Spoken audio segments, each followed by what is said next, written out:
नमस्कार, मेरा नाम राकेश कुमार। आप सभी का स्वागत है कुमार राकेश प्लेन पे। दोस्तों, बात करने वाले हैं एसएससी दिल्ली पुलिस कांस्टेबल का जो एग्ज़ाम हुआ है और हो रहा है, उसका किस प्रकार से आपके सेव स्कोर रह सकता है, कितने तक स्टूडेंट्स अपीयर हो रहे हैं और किस प्रकार का एग्ज़ाम है, एग्ज़ाम एनालिसिस एक छोटे रूप में वो सारा मैंने यहाँ पे किया है।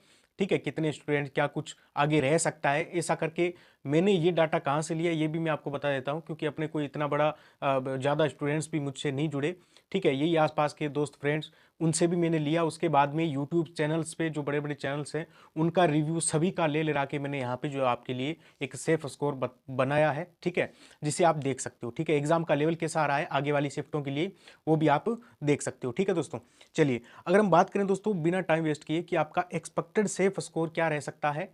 ठीक है, एक अनुमान, एक आइडिया, जिसमें कि अगर हम बात करें दोस्तों सबसे पहले टोटल वैकेंसी की। ठीक है, इसमें काफ़ी सारे फैक्टर होते हैं, वैकेंसी मैटर करती है। उसके बाद में आपके नॉर्मलाइजेशन तो हर एक बंदे के लिए बहुत ज़्यादा मैटर करता है। अगर किसी का नॉर्मलाइजेशन में मार्क्स थोड़े ज़्यादा बढ़ गए उसका सिलेक्शन हो सकता है, तो नॉर्मलाइजेशन सबसे बड़ा इसमें फैक्टर रहता है। उसके बाद में आपके नेगेटिव मार्किंग ज़्यादा कर दी वो तो अब हमें पता नहीं चलता। उसके बाद में कितने कैंडिडेट अपीयर हो रहे हैं। ठीक है, तो ये काफ़ी सारी चीज़ें होती है।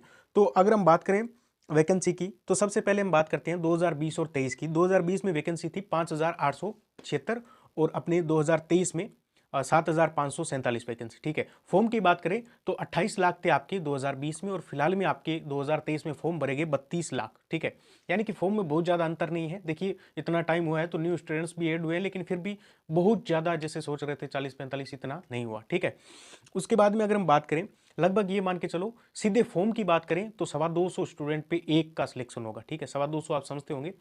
तो अब अगर हम बात करें total candidate appear in exam की तो लगभग एक आइडिया में सभी शिफ्ट की बात कर रहा हूं, एक शिफ्ट की बताने से कुछ नहीं होने वाला। ठीक है, तो मैं सभी की बात करूं तो एक एवरेज जैसे पिछली बार रहा था आपकी 57 था शायद, तो इस बार आपका रह सकता है यही अपने 60% में मान के चलता हूं। ठीक है, 60% में मान के चलता हूं तो आपका कंपटीशन 40% तो वहीं खत्म हो गया और वो 40% का कंपटीशन अगर वो एग्जाम देते तो भी कोई कंपटीशन नहीं था। और मैं एक चीज़ की यहाँ पे गारंटी लेता हूँ कि 60 में से 20% तो सिर्फ एग्जाम देने गए हैं, जो मेरे आसपास जो मैंने देखा है। ठीक है, क्योंकि मैंने भी काफ़ी सारे ऐसे एग्जाम दिए हैं जिनका मुझे कोई मतलब ही नहीं था। और जो आसपास के जो स्टूडेंट्स हैं जो तैयारी किसी और की कर रहे हैं, फॉर्म भर दिया, आप एग्जाम दे दिया।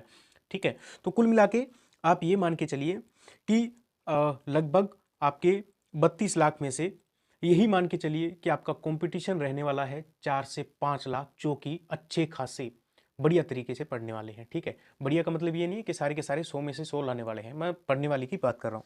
अब अगर हम बात करें सब्जेक्ट वाइज आपके किस प्रकार से एग्जाम रहा, तो देखिए दोस्तों, एग्जाम जो है वो इतना बहुत ज़्यादा हार्ड नहीं आ रहा है जैसा कि पिछले बार की तुलना करें। ठीक है, एग्ज़ाम अच्छा था। ठीक है, ऐसे भी नहीं है कि बिल्कुल ऐसे देखते ही सारा पेपर हो गया, ऐसा कुछ नहीं था। एग्ज़ाम ठीक था, लेकिन वो लेवल थोड़ा सा ज़्यादा था दिल्ली पुलिस के हिसाब से। ये सही है। ठीक है, कांस्टेबल के हिसाब से ये आपकी एग्ज़ाम जो है वो सही है। तो कुल मिला के अगर हम बात करें मैथ का लेवल, तो मैथ जो है वो मीडियम लेवल की थी। ठीक है, यानी कि ना ज़्यादा लेवल था और ना कम था। इसमें थोड़े बहुत सवाल हो सकता है कि 2-3 सवाल जो थोड़े बहुत उलझाए, बाकी आसान था। ठीक है, तो मीडियम लेवल। उसके बाद में रीजनिंग की बात करें तो ईजी थी भी, बिल्कुल ईजी रीजनिंग। जीके की बात करें तो जीके ये है कि जिसने अच्छे से पढ़ा होगा वो 30-35 कर सकता है, जिस जो अच्छे से पढ़ा हो। ठीक है, जिसमें स्टैटिक जीके सबसे ज़्यादा आ रहा है, 15-17 क्वेश्चन स्टैटिक जीके के। बाकी जो आपको पता ही है जिस पैटर्न पे क्वेश्चन आ रहे थे। कंप्यूटर की बात करें, कंप्यूटर भी ईजी था। अगर आपने नॉर्मली, अगर मैंने जैसे क्वेश्चन वगैरह देखे यूट्यूब पे, तो वो नॉर्मली आसान थे क्वेश्चन। जिसने पढ़ा होगा 2-3 बार अगर रिवीजन भी किया है तो आराम से कर सकता था कंप्यूटर। ऑल ओवर एग्जाम की बात करें तो इजी टू मॉडरेट आपका एग्जाम रहा है फाइनली। ठीक है, आपको क्या लगता है वो भी आप बता सकते हो। फाइनली आप बात करें एक्सपेक्टेड कट ऑफ की। ठीक है, तो एक्सपेक्टेड कट ऑफ नहीं बोलेंगे, एक्सपेक्टेड सेफ स्कोर आपका क्या रह सकता है जिसमें आप खुद को सेफ समझ सकते हो। तो ये मान के चलिए पिछली बार से कट ऑफ इस बार ज़्यादा जाएगी। ठीक है, ज़्यादा जाने का कारण फॉर्म नहीं है, ज़्यादा जाने का कारण है आपके कंपटीशन, आपके एग्ज़ाम का लेवल। ठीक है, एग्ज़ाम लेवल इजी था, इसलिए कट ऑफ ज़्यादा जाएगी। चलिए अब अगर हम बात करें कितना तक सेफ स्कोर हो सकता है, तो मेल के लिए मैं बता दूं, मेल के लिए जनरल कैटेगरी की। ठीक है, तो आपके जा सकता है 75 से ये मान के चलिए 83, जनरल की बता रहा हूँ। ठीक है, आपको कैसा लग रहा है सेफ स्कोर जिसमें नॉर्मलाइजेशन भी ऐड होगा। ठीक है दोस्तों। उसके बाद में अगर हम बात करें UR OBC EWS से यही स्कोर लेके चलिए, ठीक है। फीमेल की बात करें तो आप ये मान के चलिए 65 टू 72 73 ये मार्क्स आपका होना चाहिए। बाकी अदर कैटेगरी है वो अपना मार्क्स 4-5 कम करके देख सकता है, क्योंकि जैसे ST है, उसके बाद में SC है, उसके बाद में आपकी अदर कैटेगरीज है, ठीक है। बाकी आप अपनी तैयारी करते रहिए, ठीक है। आपका एग्जाम कैसा हुआ आप कमेंट में बता सकते हो। मैंने बस एक छोटा सा रिव्यू दिया है, आपको कैसा लगा कमेंट में बता सकते हो। ओके, धन्यवाद, नमस्कार। और आपका एग्जाम कैसे हुआ आप जरूर बताना। धन्यवाद, थैंक यू।